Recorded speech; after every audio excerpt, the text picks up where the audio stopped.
What's going on, everyone, and welcome to the Ryan Kai Show. I'm your host, Ryan, here with my co-host, Kyle, and today the topic is the ever-looming NBA free agency. Now, there are a lot of big names associated with this, one of which is, you can't have not seen this somewhere, LeBron James. And the Decision 3.0. Yeah, the Decision 3.0, because he didn't do it right the second time, apparently. So... There's also some other big names, Kawhi Leonard, but I think we're going to kick it off, starting about LeBron, because it's the most important decision, I feel like, in the league.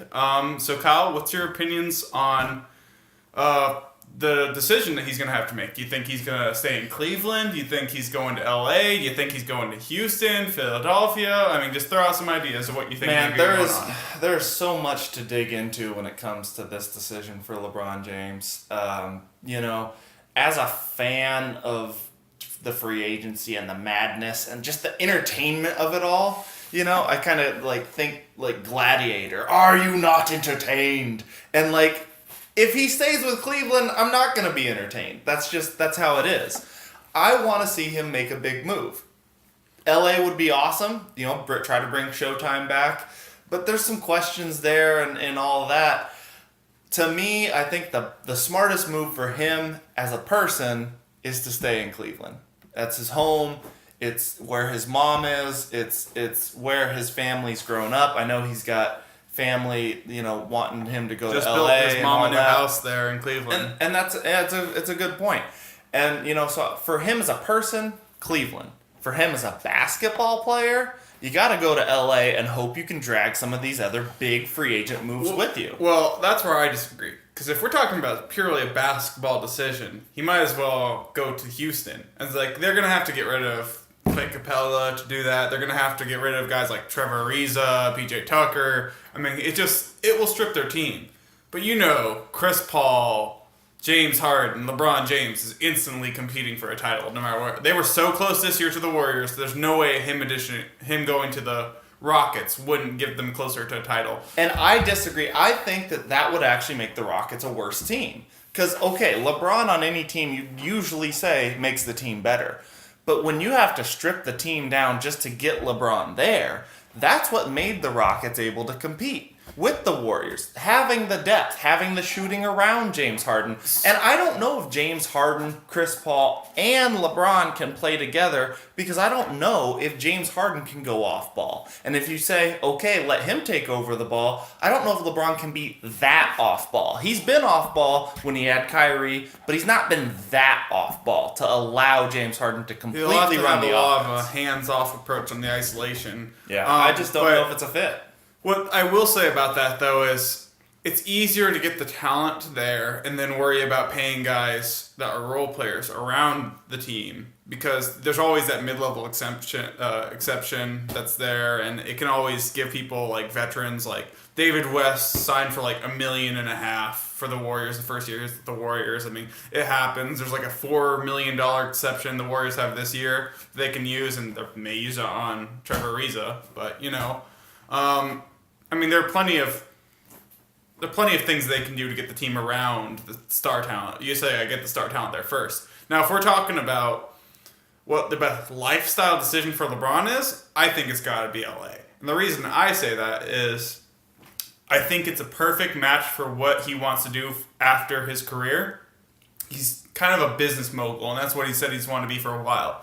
So he wants to be involved with businesses. He wants to get involved with Hollywood. His kids are in LA. He has 2 or 3 homes in LA. It just makes sense to be in LA, to end your career where you want to live for the rest of your life. He doesn't seem like he wants to stay in Cleveland forever. It's people forget.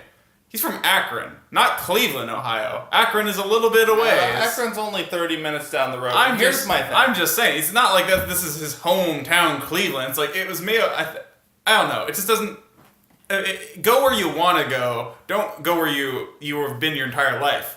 If you want to go to LA, go to LA. It's good for your life. It'll be good for his businesses. It'll be good for his just media branding. And, he'll drag some stars with him if he goes, so. Everyone says this about LeBron and the business side of things and going to LA and all of that.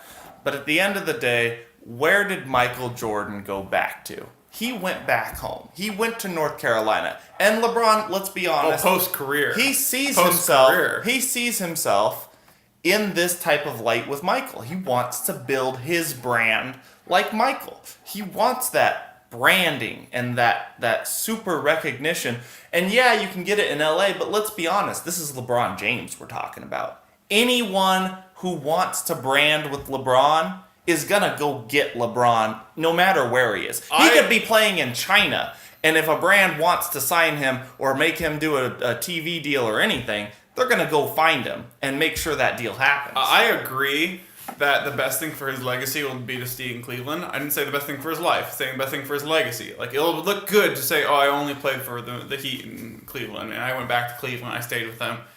But here, that being said, you gotta pretty much give up on championships if you stay in Cleveland, because that's a good point. They have so much. They are going to be ridiculous expensive. Their team roster is going to be over the cap. It's going to be expensive. That's a good point. They don't have the talent, as we saw. This was kind of pathetic for Cleveland this year. Like, you take LeBron away from this team right now, and they may not even make the playoffs. In fact, I will put money on it that they don't. Well, they probably don't, because you got to be honest. If LeBron leaves, they're going to try to shop Kevin Love's contract. Oh, they say they won't. They say they're not going to. But reminds me a lot of that Boogie Cousins, Vlade Divac thing. Right. We won't trade you, Boogie. Don't worry about it. Yeah, let's be real. 2 months later. If LeBron leaves, they're shopping Kevin Love's contract, because they're in complete rebuild mode at that point. But who wants Kevin Love's contract? That's a good point. You know, there's a lot of teams, I think, that want Kevin Love. The price tag is high. But I think there's teams out there. $24 million right now? I think there are teams out there that are willing to pay that. I think there's some desperate teams that could really use his rebounding, his scoring, and would pay that contract. You know, we see guys that are overpaid all over the league who aren't nearly the talent that Kevin Love is. Yeah. I think someone out there pays But I that. think when you always go back to that point, when people talk about how there's so many guys overpaid in the league nowadays, they forget to mention that back in 2000, I believe it was 16, when there was a big cap influx from the branding and then a new TV deal with ESPN, and they got a huge cap influx.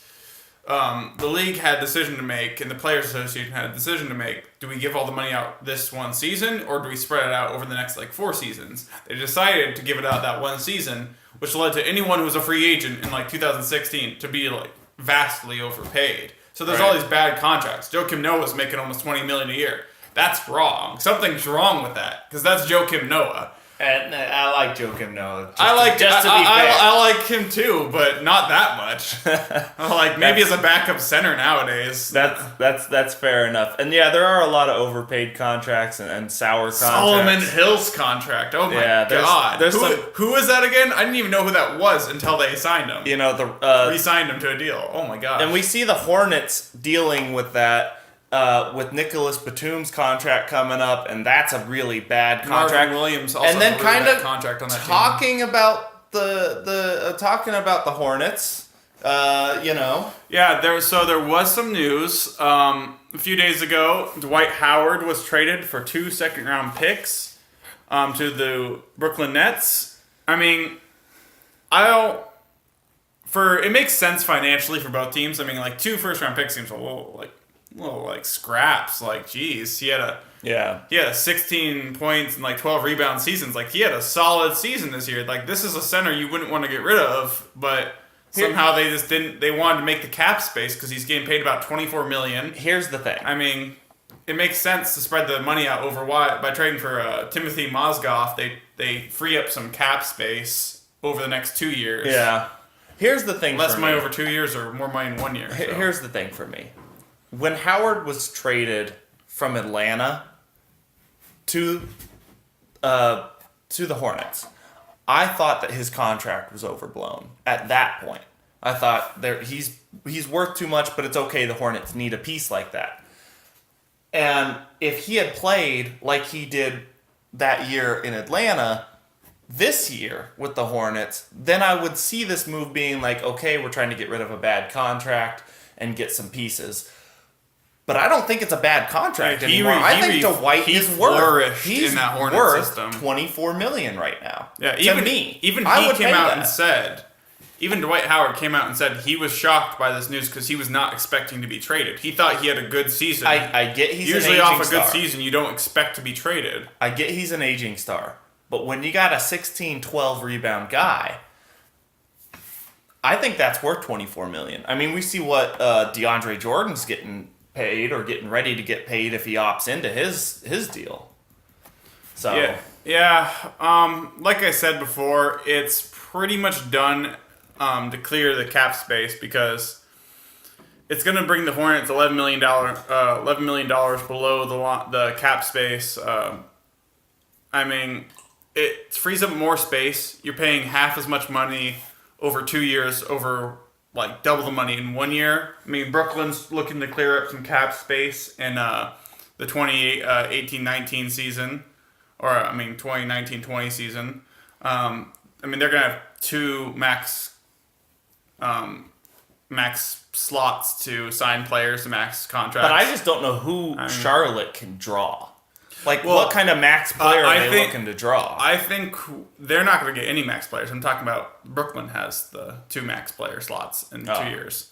And they can draw people because they got the allure of New York. I mean, but I think Charlotte... Brooklyn, let's be honest. I mean, it's Brooklyn is still New York. We got that it's the up-and-coming real estate option for hipsters in New York, but let's be honest. It's not the same as the Knicks. No, you'd rather be on the Knicks than the Nets, but it's like the Clippers versus the Lakers. You're still in LA. I mean, it's a little different, but not really. I will say, though, that this may be a transition period for the Hornets. I'm seeing this move, and I'm seeing them reaffirm their belief that, like, Kemba's their guy, and I love Kemba Walker, and I really do not want him to lead the Hornets, but this feels ominous to me. Like, if we're clearing some space for cap, and we're trading away probably our second best player on the team currently. Yep.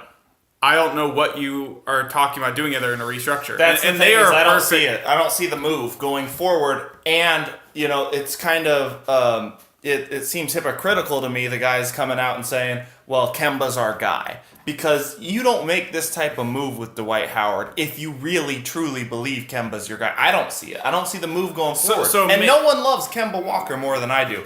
But to me, it looks like they're ready for him to potentially walk. Yeah, the writing's a little bit on the wall right now. Yeah, I will say though that looking at Kemba, I mean, part of me is like, well, this may just be them trying to get under the cap because now they're $6 million or $11 million under the cap. I mean, they're gonna have some more money. I mean, it's smart. I mean, but they're one of those teams.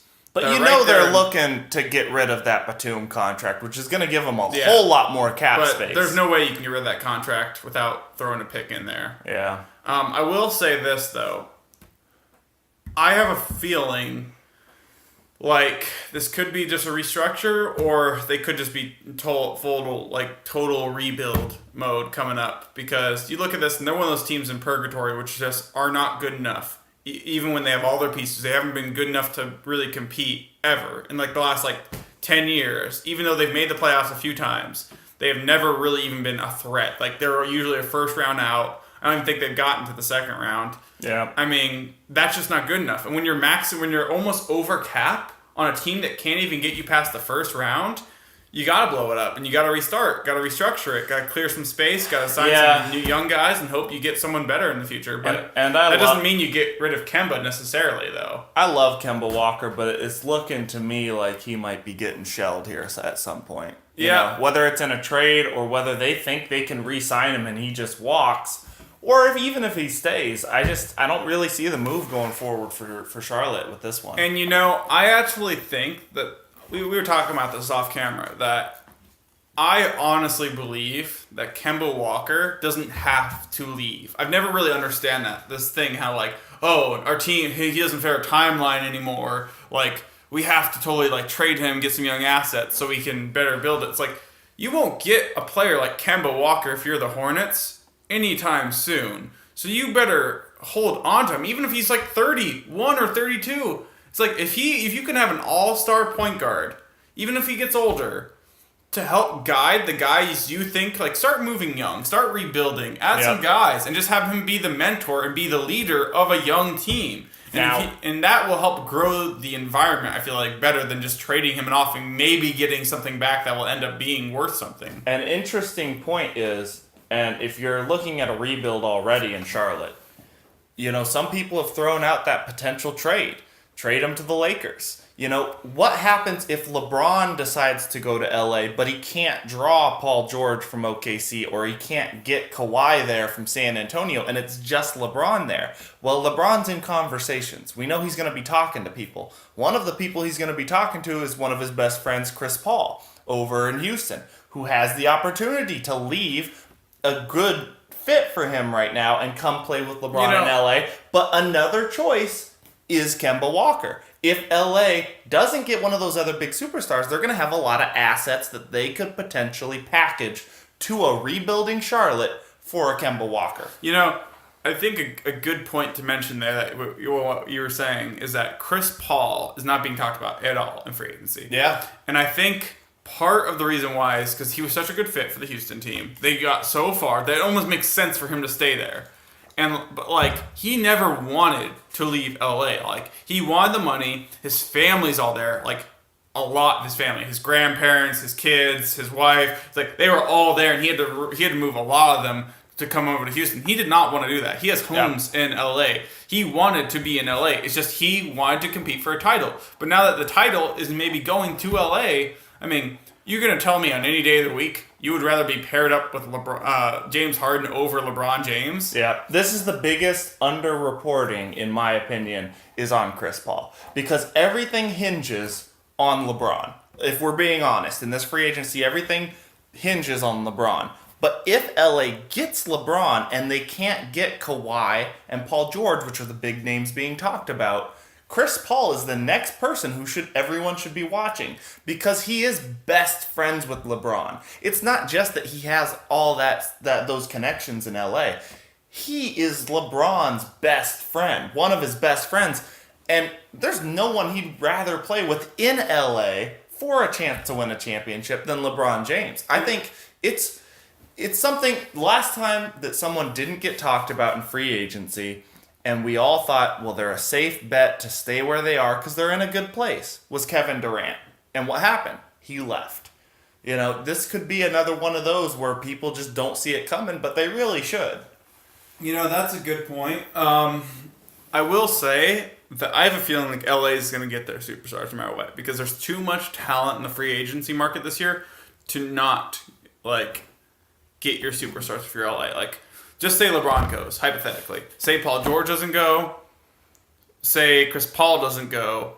You still got Boogie Cousins. You still got enough assets to go get Kemba Walker. So you could end up with Kemba Walker, LeBron James, and Boogie Cousins. That's 3 All-Stars. That's not a bad assets. They have the assets, and that's the key for LA. Not only do they have the attraction of bringing these big guys who are going to walk to them and they can pay, but on top of that, even if they can't get 1 or 2 or more guys to come, they've still got a ton of young, really valuable assets. They can go get someone in a trade. Or even if they have to sit back a year and wait for next season, they can do that too. And it's not like the young assets are expiring and we need to get rid of them. It's no, you can sit on Ingram for another year or 2. Yeah. And you can sit on Ball for another 3 years.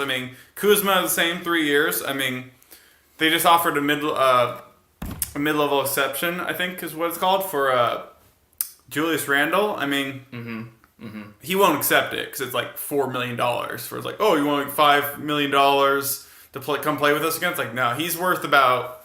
I'm gonna say it put his value at about $15 million. I think this. Yeah, I'd say so. And look, there's someone out there that's gonna be about 15, 20. They have the pieces, and this is what's key for LA. They have all the power in their court. They've got 3 huge names that want to come to LA. They've got tons of assets to go get someone to put alongside those people, or to go get multiple pieces. So let's say LeBron gets there and you can't go get another big name in free agency, and let's say you can't get another big name in a trade because no one wants to trade that player to you. You can still go put a ton of shooters around LeBron James with the assets you have in LA to trade. There's lots of options. I expect them, if they can only sign LeBron and they sell the max slot, not to overpay. I think they may offer a contract to Julius Randle and then maybe make another offer to Caldwell Pope. He played great for them last season at that 2 position. I just really believe that they have enough allure right now, and they have enough. Just the fact that you could walk into that team, they won't have to give up anything, and they can sign LeBron and Paul George straight up is scary. They could even make a third slot by trading away the Will Deng contract, which is talking about ugly contracts in sports. Oh no, that's one. That is got to be horrible. I think he's making $18 million. I think it's closer to 20. I think it's like 20 something like over 2 years. It's bad. like that's bad. That's bad. Just by the way, Lakers, if you're thinking about teams to trade Llewellyn Deng to, we'll take a few picks for Llewellyn Deng over here in Sacramento. I mean, that would be pretty great. I will say this though. I mean, it definitely would make sense for the Boogie cut. It makes sense for them to just not to miss out on someone. Like Boogie is under talked about. I mean, Giddy's coming off an injury, but I could see him going to LA. I mean, it makes sense. I could see them trading for a number of guys. I could see I have a feeling like Paul George isn't going to leave. The more that's being talked about, I feel like he has a serious chance to stay with the OKC Thunder. One of the other things that no one's talking about is, okay, let's say LeBron goes to LA, and let's say they don't trade for anyone. They've got a ton of pieces to make a decent run into the playoffs with what they've got. You've got Isaiah Thomas there right now. You've got Caldwell Pope, who, as you mentioned, okay, but really Isaiah well. Thomas and LeBron James won't play together. Yeah, they did not get along. That was a disaster in Cleveland. I wouldn't even want to retry it in LA. That would just be awkward. That's a good point. So let's scratch Isaiah. You still got Lonzo Ball, who, I don't like him that much, but he's developing. He's a good passer.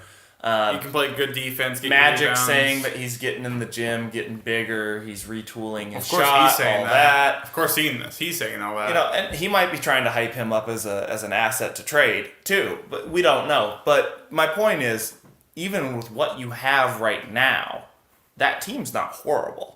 Yeah. Just LeBron, that's better than Cleveland. LeBron in 100%. LA right now, just as it is better than LeBron in Cleveland right now, just as it is. Yeah, I 100% agree. Even in the West. But I just feel like without having another star to go with him, he won't want to make the big transition change to LA. He needs someone else to commit. Now, whether that be Kawhi on a trade, Kemba on a trade, Boogie. I don't think Boogie's enough to get LeBron. I don't know why. But I just don't. I have a feeling like Boogie wouldn't be enough. Paul George definitely would be enough. I mean, Chris Paul. I think if he went to LA, he would convince LeBron. It would be great. I will say one thing though. I believe LeBron is the straw that breaks the camel's back. I think he is the piece to make it all shift. Now, I'm sure that he won't be the first piece to go. I'm pretty sure Paul George will make his decision relatively early. If I'm the Lakers, I just try and get someone before LeBron comes. Because if you get someone, I'm sure LeBron will make the jump. And that's the thing, is they have the assets for a trade.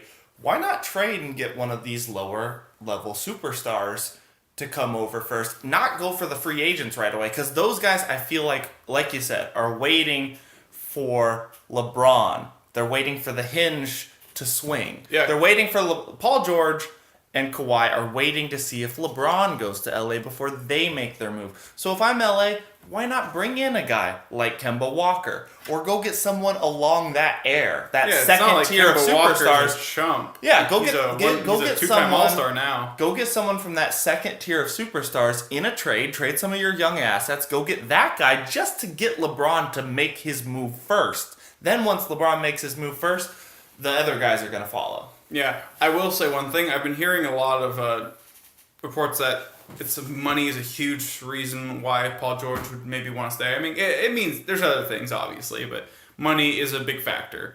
He's going to be making close to $30-40 million more if he stays with the Thunder. So what I've been hearing a lot being tossed around recently is, would they do a sign and trade for him? Which would essentially mean that Paul George would get the contract he wants with the Thunder, but then be traded to LA. And if that was going to happen, I think that completely eliminates your chance. I mean, yeah, you get Paul George. Yeah, you got him sealed up. It's like, cool. But you don't have any more assets to trade. It totally reams them on the ability to trade for another player. And if LA were to pull off some type of move like that, if they sign and trade for Paul George, then what they essentially said is, we messed up. We messed up last season because we could have got him on a cheaper contract in some sort of trade with the Pacers, and we messed up because now we're going to pay him more money.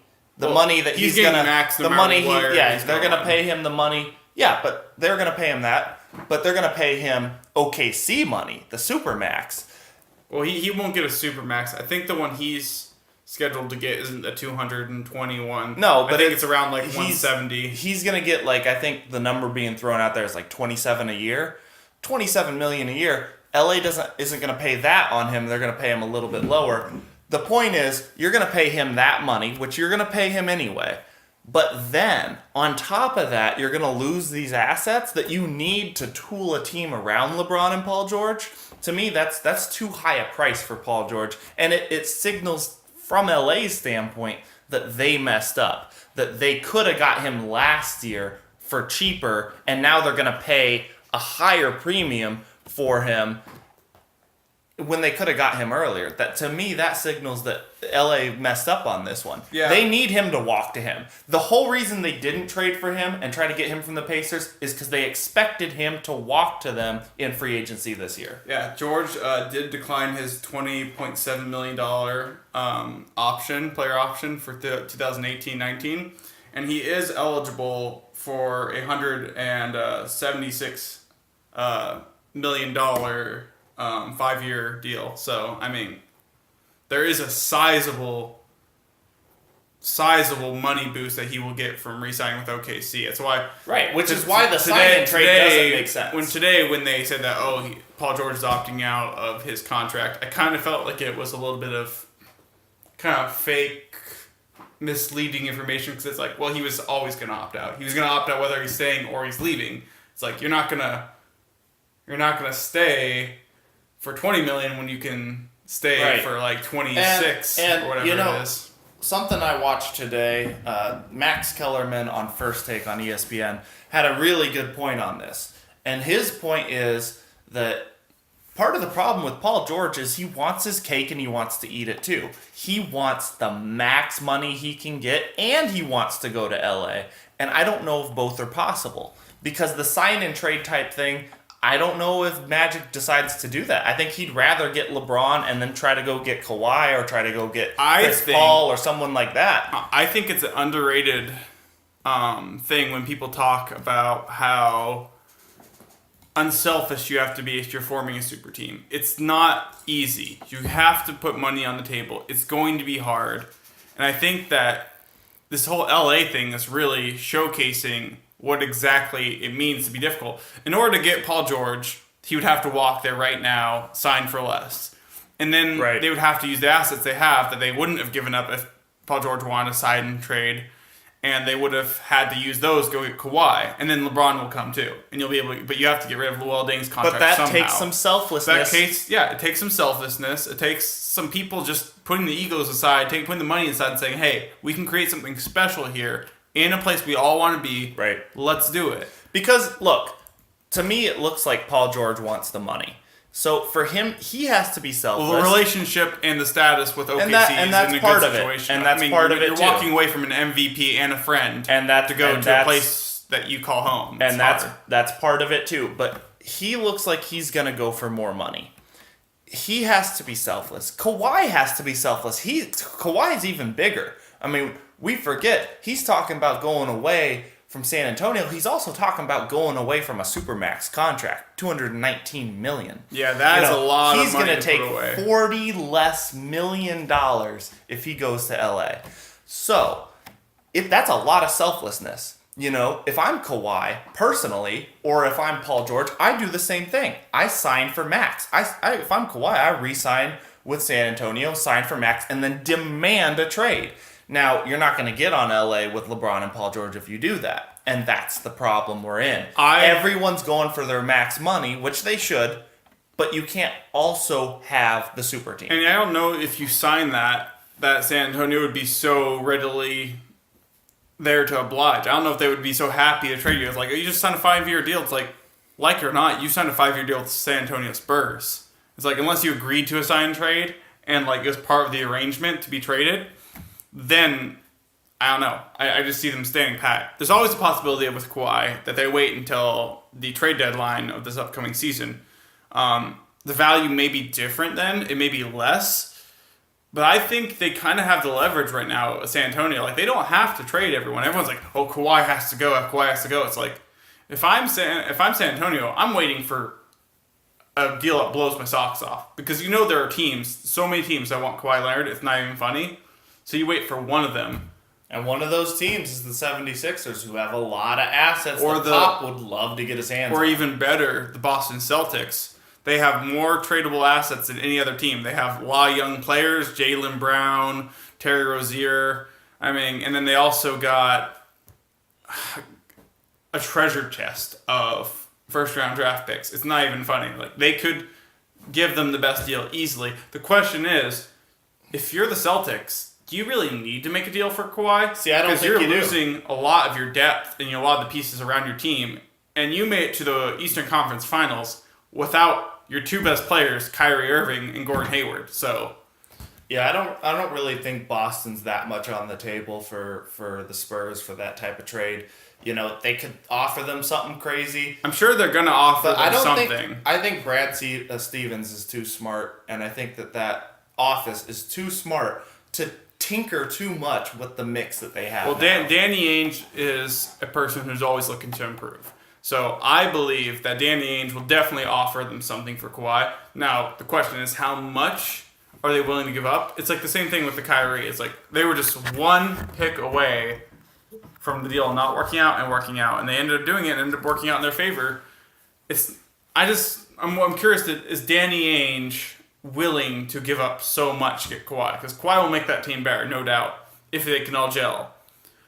But I mean, Jaylen Brown looks like a stud. And Jason Tatum looks like a stud. Terry Rozier looks like a stud. Do you really want to give that up when they're all cheap to get a really expensive player who may not stay? Right. And we're talking about, Jaylen Brown and Rozier and these guys.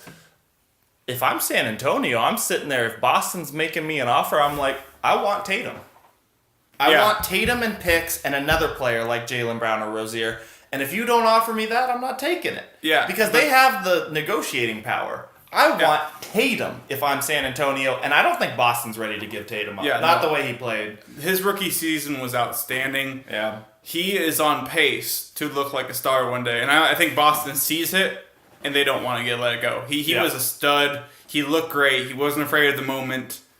I mean, I wouldn't do it if I was Boston. To me, Tatum after the season is untouchable in trading talks. Like Jaylen Brown, maybe. Rozier, yeah. Because if I'm trying to keep Kyrie, Rozier is going to conflict with that eventually because next year he's going to want bigger money because he proved he can play like a starter. And Kyrie, if he does stay, Kyrie will want the money and if re-signing Kyrie is like saying he's our guy. So Rozier is expendable if you're thinking about Kyrie. Right. If you're not, Rozier could take over the Boston's point guard role, but I think they're serious about Kyrie as it stands. Yeah, I agree. And the theme that we keep circling back to on this is money, money, money. Free agency is all about the money. And the one team who seems to break that trend that we haven't talked about yet today is the Warriors. And a report out today says LeBron maybe is in talks with Kevin Durant. Yeah, I saw that. And the way I looked at it's like, sending a text to someone isn't talking. If I text to someone and they don't respond, I don't consider that a successful conversation. Yeah. It's like, I'm sure he responded, given, but I feel like that's one of those things like, hey, guy who just, whooped me pretty bad the last 2 years. So, how do you feel about breaking up that team and coming with me to LA? Sound good to you? It's like, he won't do that. It just doesn't make sense. Let's be honest. Yeah, coming off of 2 championships, you're making good money now that he's going to get re-signed for good money this year. It's like he's going to get whatever he wants. Yeah. But there is a chance that Durant takes a little bit less money. I mean, we know Klay Thompson next year most likely will want to re-sign and take less money. I don't think he'll do that because he's already taken his lumps last year to make sure they re-signed Iguodala and they re-signed Livingston. Right. I don't think he'll do it a second year in a row, and especially after the GM of the Warriors comes out and says, hey, I'll give Durant whatever he wants. Right. And that's my point is that why would you take less when he's just going to give you it? This Warriors team, to me, they seem to buck the trend of everyone's out for the money, and that's one of the reasons that their team works so well, and the reason that this super team can continue to build its legacy and dynasty is because you've got a bunch of unselfish superstars. I don't know if Paul George, Kawhi, and LeBron for the Lakers can do that. Yeah, I think it is a lot of unselfishness, and it starts at the ownership, I feel like, because the ownership are the ones who are taking these. I mean, they've been over the cap for, I think, 3 or 4 consecutive years. Like, it has been expensive. But they're making up the difference on merchandise, and with championships, like, they make up the difference. And that's what I feel like some of the appeal you have to bring to LA with you is if you're LeBron and you're trying to bring people to LA, you're like, okay, your contract won't be as good, but playing for this team, us competing every year, you will get paid. Your brand will be amplified in LA. If you want to make your brand something special, you go to LA. Right. I just don't feel like OKC really is the same for Paul George, and to a lesser extent, like Chris Paul and those guys. I just feel like that LA has a special niche in that they can give something that no other city can give other than like New York, is the media coverage and the ability to be amplified. Right. Now, one thing that I don't think has been talked about at all is if LeBron does go to LA, let's say it's the perfect situation for LA. LeBron goes to LA, Paul George and Kawhi all converge in LA. If that happens, what happens in the East? The East is completely... I mean, everyone knows that the East is the weaker of the two. It's the West all the way. But if LeBron leaves the East, where does that leave them? I mean, I know you have Boston, but God, you'd have 3 major super teams in Houston, LA, and Golden State. I think when you look at those super teams, you say, wow, that's really impressive right now. But then you look at Boston Celtics, and you look at the Philadelphia 76ers, and you say, wow, these guys could be good for the next 10 years. They've got the youth. They've got guys signed. They have Ben Simmons for another 3 years after this year. Now this year's done. And then they have Joel Embiid already signed to his extension. So you got those guys locked up for a while. Markelle Fultz is locked up for a while. Now, whether he ends up being a good piece or not is yet to be seen after that injury. But I just think that they are one of the up-and-coming teams. They got a max cap spot this year. They can go sign someone. I think they are a real threat to get Kawhi. And if they get Kawhi, they are in competition this upcoming year, and he's a good fit for them too. And I will also say the Celtics, I mean, it's hard not to say that they're going to be good for the next 10 years because they're good now. They've got a young team. Kyrie's only 25. I mean, they've got a young team. Tatum's only like 19. Jaylen Brown's like 20, 21. I mean, they're a young team. They got more assets to get younger players throughout in the next few years. They're going to still be drafting with the first round picks that they have and the first round picks they've taken from other teams and bandit-like actions. And there's no doubt that Boston and Philly are for real. But my point is this. Even if they can get to the Eastern Conference Finals, and even if they can get to the championship, which they will, especially if LeBron leaves the East, where's the competition in the East? Aside from those two teams, you've got nothing that is even comparable to an LA with LeBron, Paul George, and Kawhi, or a Houston with Chris Paul and James Harden. Where's the competition? Boston and Philadelphia would potentially be in the Eastern Conference Finals every single year for the next 10 years if LeBron leaves the East. Where's the competition? Where's the talent level on the East that can compare with the West? Now, I will say the West is definitely showing a trend of staying dominant for a while. Though the younger teams, I feel like, that may be good in the future are all Eastern teams. And that, to me, is interesting. Another team that's showing a lot of promise for the future that we got to talk about because they had a decision that was made by Nikola Jokic and the Denver Nuggets. So, Jokic declined his player option for his final year and is looking at a projected $147 million max rookie extension. And I think this is a good move by them. Debatably a top 5 center in the NBA. He is a phenomenal passer, a good post player, a good rebounder, and he's just a smart player. He's one of those guys you just lock up. And I think the Nuggets are a weirdly underrated team. They've been on the precipice of crossing over that 8 seed spot in the West to make the playoffs for the last 2 years. They were eliminated by Westbrook last year, and this year they were only a few games out of it. But I feel like they are really good. Jamal Murray and Gary Harris at the 1 and 2 are a solid, young, good shooting backcourt. Really good shooters. And then you got Paul Millsap, who's getting older, but he is still a wily, great player who gives you a lot of everything you need on offense and on defense. He's a great player. Now you got Jokic hopefully signed up for the next 4 years. He's a great big, like I said, probably top 5 big in the league. And now you got guys coming in like Michael Porter Jr., and hopefully that pays off, and you still got Wilson Chandler signed up for another year now that he opted in. I mean, they're nothing to scoff at, the Denver Nuggets. Now, I disagree on this one, because why are we talking about Denver? I mean, we're, like you said, talking about a team in the West that might be able to slip into an 8th or 7th seed slot. But let's be honest here. That team has no ability to compete with the Houstons or Golden State that already exist in the West. And then if we have LA with a LeBron and a Kawhi and a Paul George, this team's not even in the discussion. I agree. Now, I like Nikola Jokic, and I like this contract. I think it's a great move for Denver. I think them as a team, they're doing good. And if their goal is to make the playoffs, it's a great move. But this isn't a competition move. This isn't a move that allows you to compete.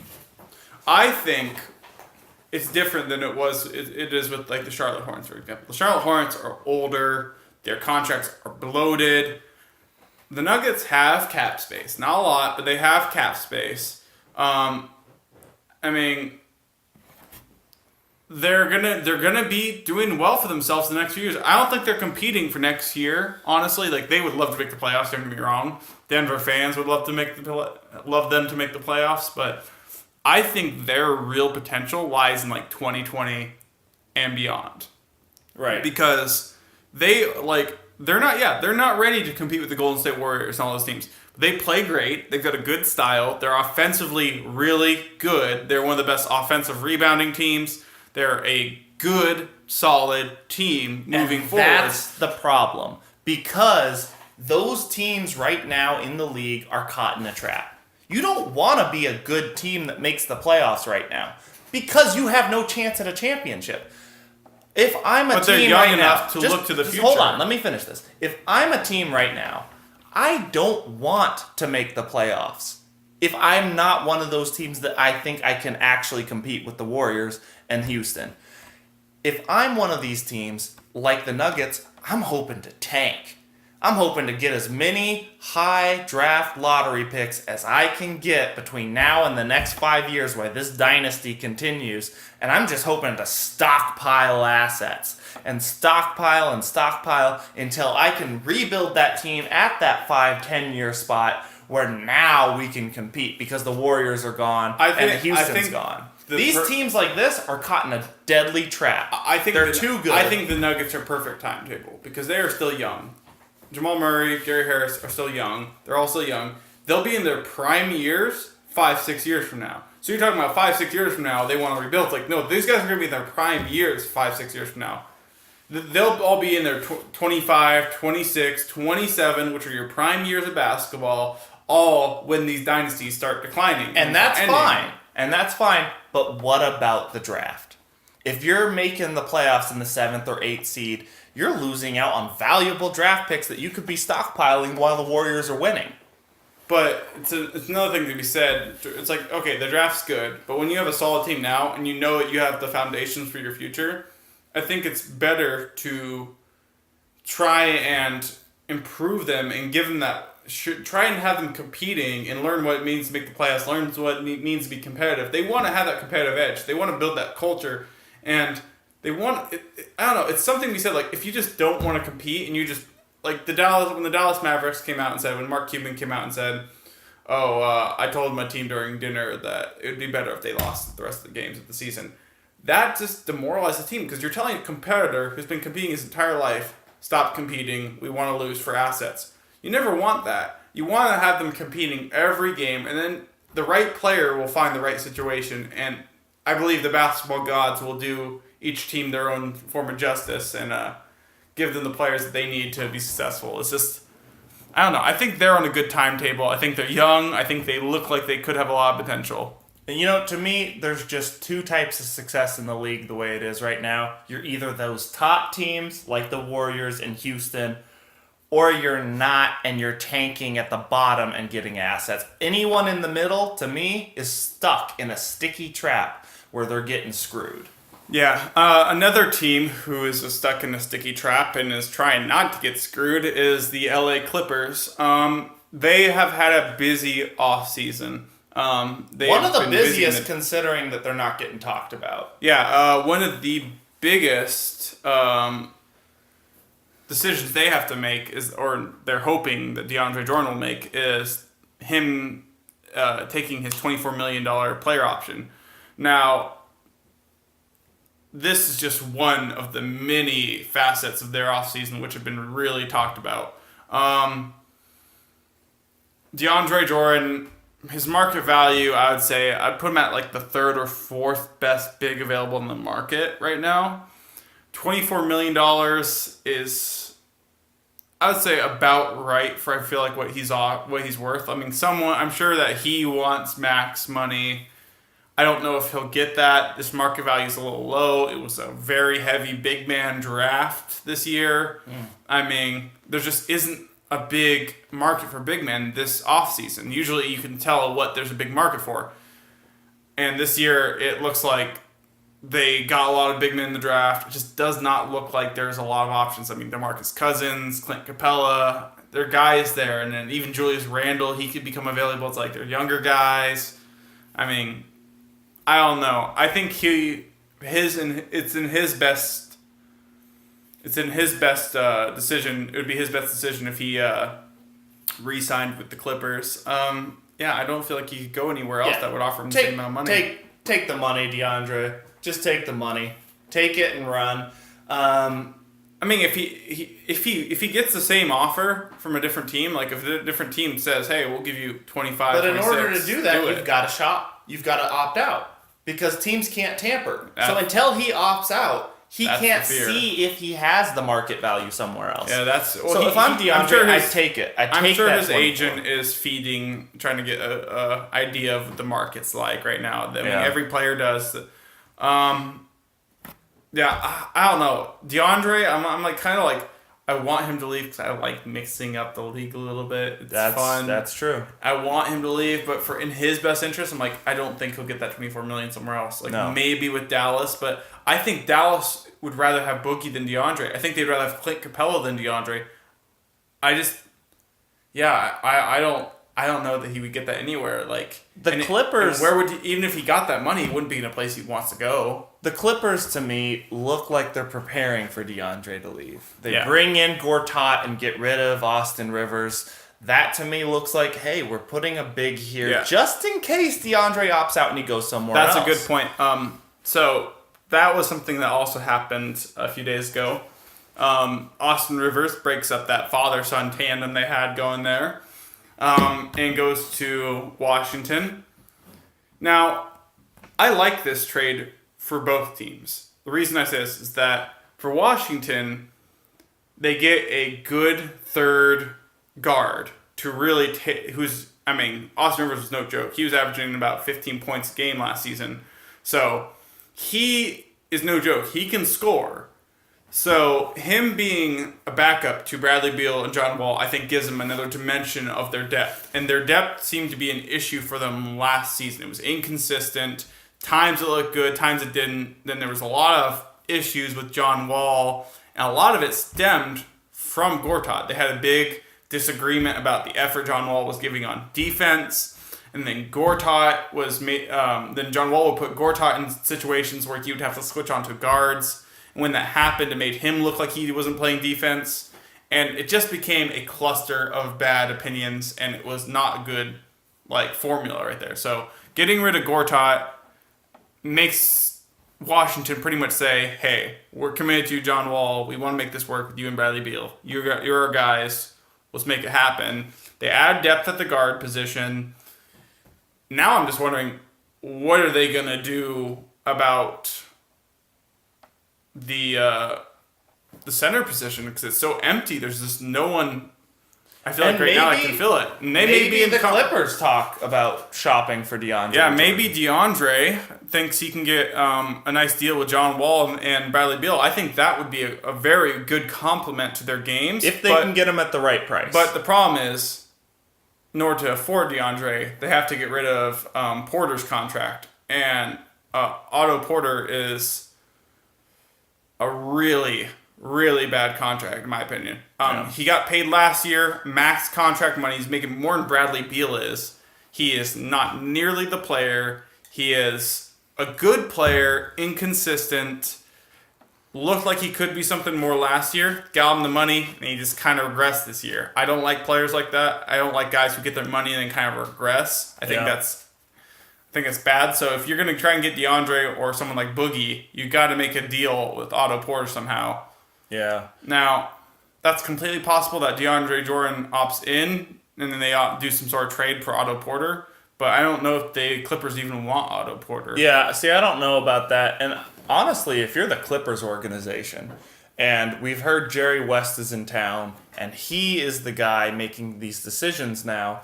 As an advisor. That's let's be honest, he's making the decisions. Yeah. That's how Austin Rivers gets out of LA, even though Doc is still there.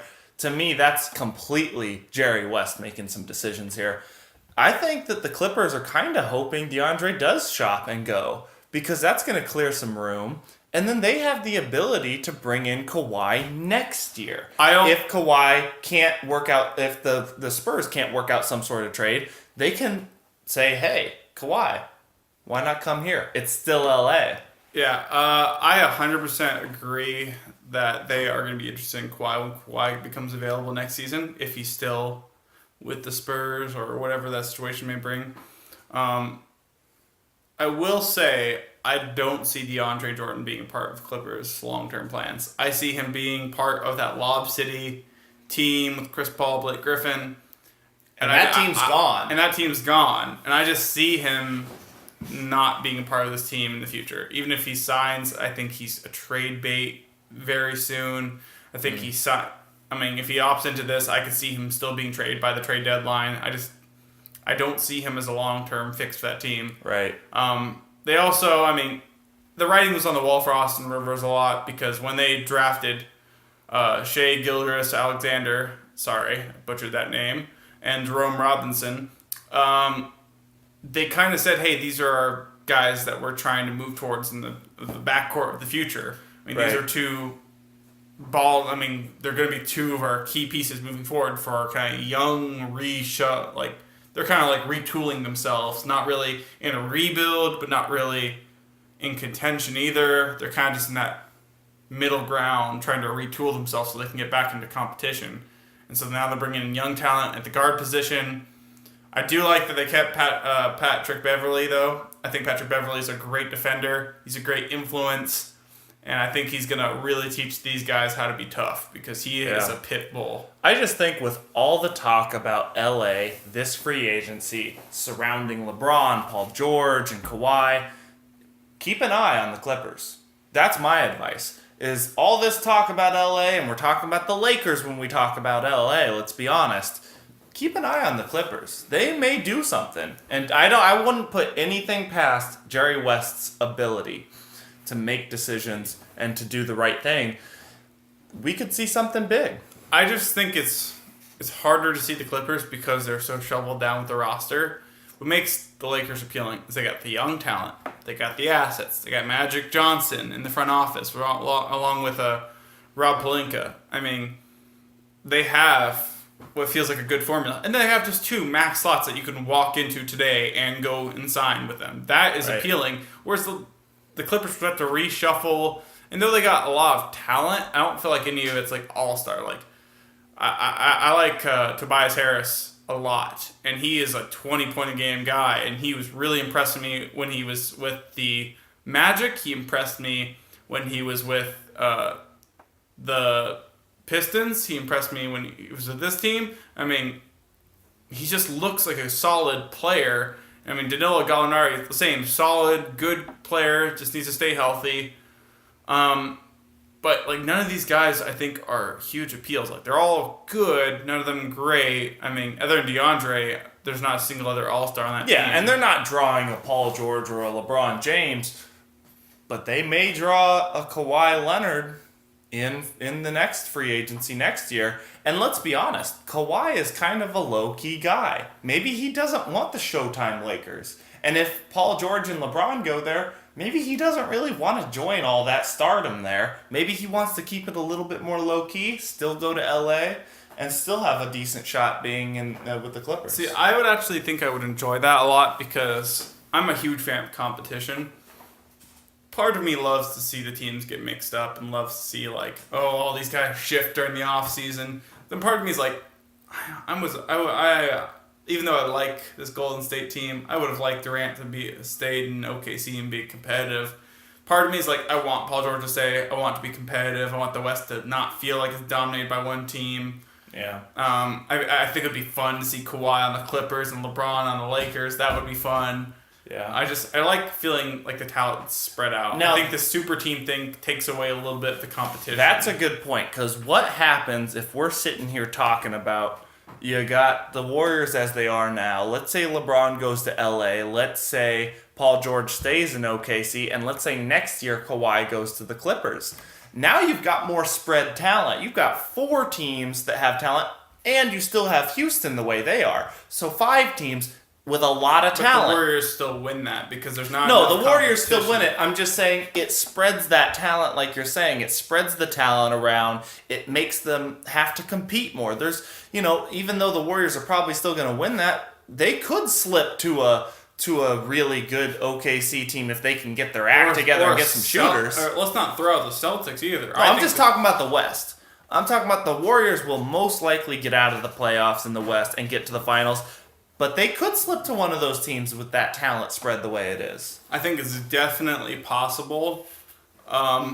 Likely, I don't know. I think if Kawhi goes to the Clippers, LeBron goes to the Lakers, and Paul George stays, I don't think there's enough talent on any of those teams to really compete with the Warriors. I will say that I would like to see that happen, though. I would love to see LeBron There'd be some go to serious Lakers. spread talent in the West because you still have AD over in New Orleans too.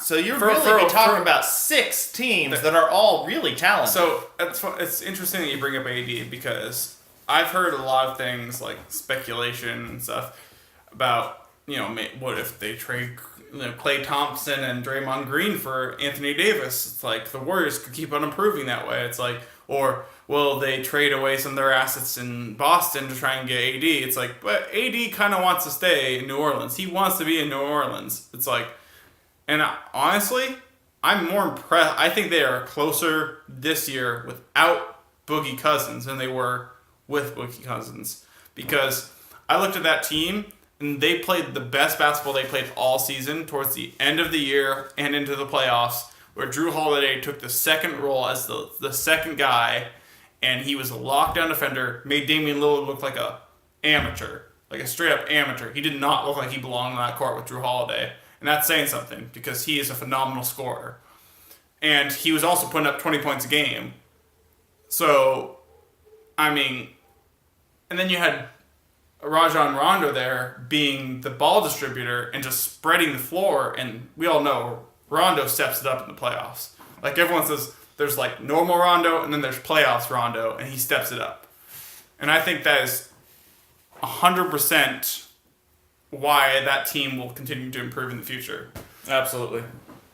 All right, well, we're starting to close in at the end of the free agency discussion for today, and if you guys are interested in listening to more daily content, you can follow us on Facebook, Twitter, Instagram. Make sure to like and subscribe and enjoy the next episode of The Ryan Kai Show.